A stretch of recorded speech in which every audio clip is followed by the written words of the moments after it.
hörmetli qarindoshlar, Sharq Turkiston Sürgündü Hökuməti televiziyasının xəbərlər proqramısını görüşənlərni qızğın qarşı alırız. Yangi Yaponiya Baş Ministeri Fumio Kishida düşənbə günü parlament əzaları tərəfindən dövlətinin yangi baş ministeri olub saylandı. O, seyşənbə günü 20 minut davamlaşqan Joe Biden bilan bo'lgan telefon suhbatida Prezident Joe Bidenning Amerikaning talash tartish bo'layotgan Sharqiy dengiz, ya'ni Senkaku orolini qo'g'dash va'dasi haqida kuchli kuch topshirganligini aytdi. Kishida biz Yaponiya Amerika ittifoqini kuchaytirish va erkin ozoda Hindi tinch okean uchun birlikda tirishadiganligimizni jazmlashtirdik. Biz yana Xitoy va Chavshanga munosabatlik masalalarda yaqindan hamkorlashadiganligimizni jazmlashtirdik dedi. Yangi bosh minister Amerika, Avstraliya, Hindiston va Yaponiya bilan bo'lgan aloqani cho'nqurlashtirishni umid qiladi. Beijing bu hamkorlikni tizginlash uchun tirishyapti. Yangi bosh minister Fumio Kishida yordamchi tayinlab Xitoyning Uyg'urlarga bo'lgan muomalasini nazorat qilganligini aytdi. Kishida Harvard Kennedy maktabi va Tokio universitetini bitirgan 46 yoshli Takayuki Kobayashini iqtisod bexatarlik ministeri qilib tayinladi. O, ta'minlash zanjiri va to'g'ri bexatarlikka qatorliq sohalarda sezgir texnikani Xitoydan qo'g'dashni maqsad qilgan siyosatlarda tadqiqot olib borgan.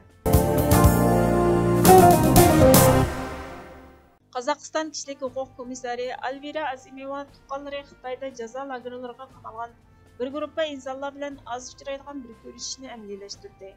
Bu insonlar O'rta Osiyo Jumhuriyatlaridan tutqun qilingan tuqqanlarning qo'yib berilib bexatarlikka erishishiga yordam qilishni talab qiladi. Azimova 4 oktyabr Qozog'istonning poytaxtida o'tkazilgan yig'indan keyin matbuotlarga bir narsa demadi. Ammo yig'inga qatnashganlardan Baybulat Kunbolatuli Erkin Osiyo radiosiga komissarning o'ziga sungan har bir deloni tekshirishga va'da berganligini aytdi. Qozog'iston soqchilari oldingi hafta Xitoy jazo lagerlariga qamalgan tuqqanlardan qo'yib etilishini talab qilgan, ko'pinchisi ayollardan tarkib topgan 8 namoyishchini qo'lga oldi. Keyin ularga ommaviy yig'ilishga oid belgilamga xiloflik qildi deb jarimani qo'ydi.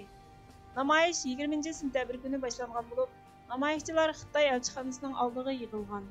Uning joyning birinchi kuni Xitoyning Sharq Turkistondagi Uyg'ur, Qozoq, Qirg'iz qatorliq turkiy millatlarni keng ko'lamda tutqun qilishiga qarshilik ko'rsatish uchun namoyish olib berilgan. Namoyishchilar qozoqlarning haq huquqiga erishish uchun texnik ko'p ishlarni qilishni talab qilmoqda. Paris shahrining shahar boshlig'i Anna Hidalgo shanba kuni 12 noyabrda Paris shaharlik hukumat binosining Uyg'ur ranglar bilan zinnatlangani va bir Uyg'ur uyining ochilganligini, zulmga uchragan Uyg'ur xalqining yanida turganligini aytdi. 2000 dan ortiq kishi 2 oktyabr kuni Parijda yig'ilib, Xitoyning Sharq Turkistonda yurgizayotgan irqiy qirg'inchilikqa qarshi namoyish olib bordi.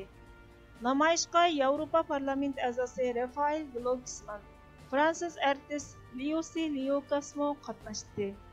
Namoyishchilar Bastille maydonidan Cumhuriyet maydonigacha yurdi. Axborot e'lon qilib, Xitoyning Sharq Turkistonda yurgizayotgan irqiy qirg'inchilikni to'nishtirish bilan bir vaqtda irqiy qirg'inchilikni to'xtatishga, Yevropa Birligining Xitoy bilan tuzgan barliq kelishimlarini bekor qilishga, 2022-yillik qishliq olimpik tanharkat yig'inini boykot qilishga chaqirdi.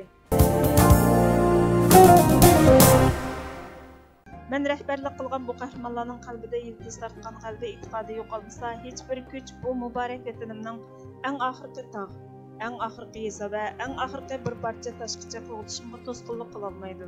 Butun avlodimni, oilamni qilich bilan qirib tugasimi, oxirgi shogirdimni yo'qotibasimi, men yanala dushman bilan jang qilaman. Bu mening eng oxirgi javobim deydi Kavkaz qahramoni Shayx Shamil. İnsanның ikki narsa uchun jinini qurbon qilishi zarur topiladi. Biri vatan uchun, yana biri Alloh uchun. Vatanimizni ishg'ol qildirmaslik yoki ishg'oldan qutqizish uchun bizga allburun hamma narsamizni fido qilish zarur bo'lib qolgan. Toki vatanni mustaqil qilmoqcha bu fidokorlikning vaqti o'tib ketdi yoki texi vaqti emas deyish aqlga qilchimi sig'maydi. Hurmatli ko'ruvchilar, xabarlarimizni ko'ngil olish uchun ko'p rahmat. Kelar qitimqi programmamiz ko'rishguncha Allohga omonat bo'linglar.